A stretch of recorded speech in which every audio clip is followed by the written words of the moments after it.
Jason Peter Todd is a fictional character appearing in American comic books published by DC Comics, commonly in association with Batman. He is the second character to assume the role of Robin and the second character to take up the Red Hood alias, first appearing in Batman issue number 357, March 1983. Todd was created to succeed Dick Grayson, the original Robin, as Batman's vigilante partner, initially sharing a similar origin to Grayson. Subsequent portrayals commonly depict Todd as an orphan street delinquent, whom Batman attempts to reform and mentors rigorously. And that is why Jason Todd is one of my favorite characters in the DC Batman universe. To me, Jason Todd, when I first was introduced to Jason Todd, it was Batman Under the Red Hood, one of the best Batman books I've ever read in my life, and especially the way the writers depict Jason Todd, like going through the Lazarus pit, being murdered by the Joker, just like in such a brutal way too. Like the Joker just mercilessly beating Jason Todd with a crowbar and just taunting him, and just like, and of course that famous iconic image of Batman holding up the dead Robin, and the fact that in Batman Under the Red Hood, Ra's al Ghul takes his body, throws him in the Lazarus pit, and he comes out even like more just not himself, psychotic in a way, and just goes like on a Punisher style rampage and just killing criminals. And that is what makes Jason Todd just like more interesting to me. I always prefer the renegade, flawed, don't give a fuck characters. It's like Batman has his moral code, right? Jason Todd does not. And it's funny because Jason Todd and Bruce Wayne are a lot similar in many different ways. Like, obviously, we see the Bruce Wayne see the death of his parents, and that was like horrific trauma that Bruce Wayne has to carry, and that's what makes him become the Batman. But Jason Todd was murdered, beaten to death, and then brought back to life. So imagine all the psychological trauma that does to a person. Like, what is that like? What is that like, being beaten to death, being killed, and then coming back to life? How does that change you as a person?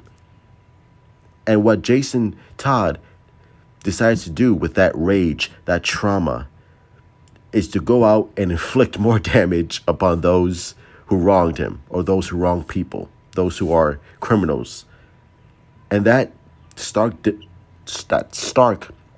contrast between Bruce Wayne and Jason Todd really makes their relationship unique, because they're always going back and forth. Of course, Batman's like, you shouldn't kill because, we have a code. And Jason Todd's like, you know what? Fuck you, Batman. Your code doesn't work, doesn't apply to me. I'm not you. Yeah, I was your sidekick, but I'm my own person now. I do things my own way. And I think, I don't know, a part of me thinks like that Batman understands Jason Todd. And obviously, Batman is always afraid of going the Jason Todd route and killing criminals, because once he does that, Batman will never go back to the way he was. And maybe there's a little bit of envy with Batman, Bruce Wayne, towards Jason Todd, because Jason Todd doesn't have that moral problem at all. I wouldn't say Jason Todd is a psychopath, because he's not. He's just taking out all his trauma onto these criminals and make them pay for it. And to me, there's so much intrigue with the Jason Todd character, so many layers to that character. I think he's more fascinating than Nightwing, Barbara Gordon, Tim Drake, Damian Wayne, and even Batman himself to an extent. This character, just his moral code does not apply. Like I would say he doesn't really have a moral code. He's going to do things his way. He's the Punisher of the DC universe, essentially. A kid who was beaten to death and now a man, and trying to find his own way, trying to find his own path. A man who's basically, I want to say struggling to find out who he is, because he knows who he is, but trying to find a way to sort of reclaim on who he was before. Because I'm assuming in a lot of ways, Jason Todd, the character, sort of lost his innocence the day he died, right? Just like Batman. Again, like the parallels between him and Bruce Wayne are fucking just off the chains, off the roof. They're so similar in a lot of ways. And when Jason Todd came back to life, came back from the dead, and took on the moniker of Red Hood, which was also the Joker's alias, he's trying to reclaim his identity once again, right? Taking on the killer, his killer's moniker, and trying to basically get his in a weird way, get his self-worth back, get his self-identity back, get his masculinity back again in a way, because again, he was killed. And there's like this, Jason Todd has this rage, this ego. Is like, no, like I want, like no one can fucking kill me. It's like this clown actually killed me. So now he wants to get his, I don't know, like I don't know how to explain it, but it's almost like he was, obviously he couldn't do anything because he was a child when Bruce Wayne adopted him. So now that he's a grown up, now he could like own up and really take back his life again by killing the Joker, and by regaining his control back, his self-worth, his self-identity, by taking out all his trauma, all his rage onto these criminals.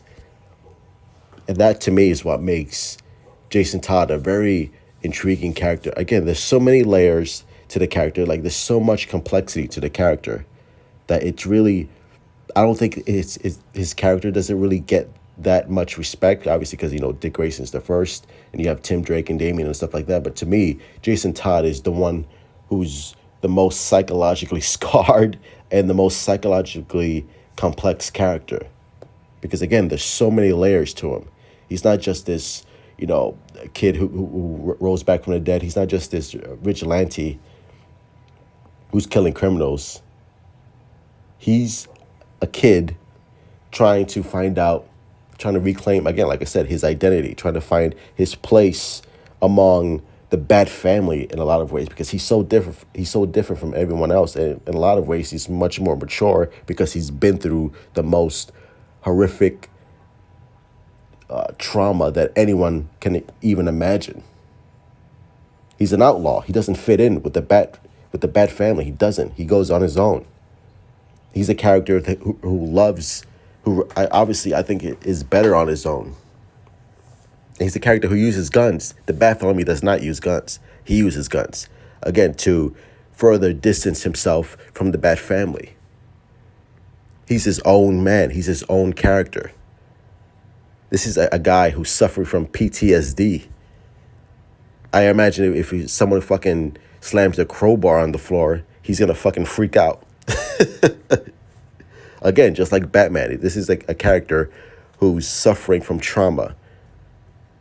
And instead of talking to someone, he uses all of his trauma, all of his rage, all of the doubt, all of the just the abuse, his own murder, and tries to figure out how to use it in the most positive light.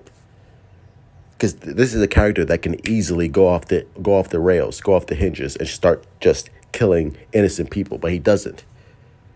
Even through all the shit that he's been through, he still chooses to go after evil, to go after the criminals, in a way that Batman disagrees with. But again, Jason Todd doesn't care, because again, he's his own man. He's an interesting character, man. A very interesting character. Because he went from hero to villain to anti-hero to sort of hero. The character is not just one note. He could change in a spot easily. And I know I'm surprised that we haven't seen, I'm still waiting for him to be on films, because I think the character, what they can do with the layers and the complexity to his character is really something that would shine. Because there's so much depth to the character.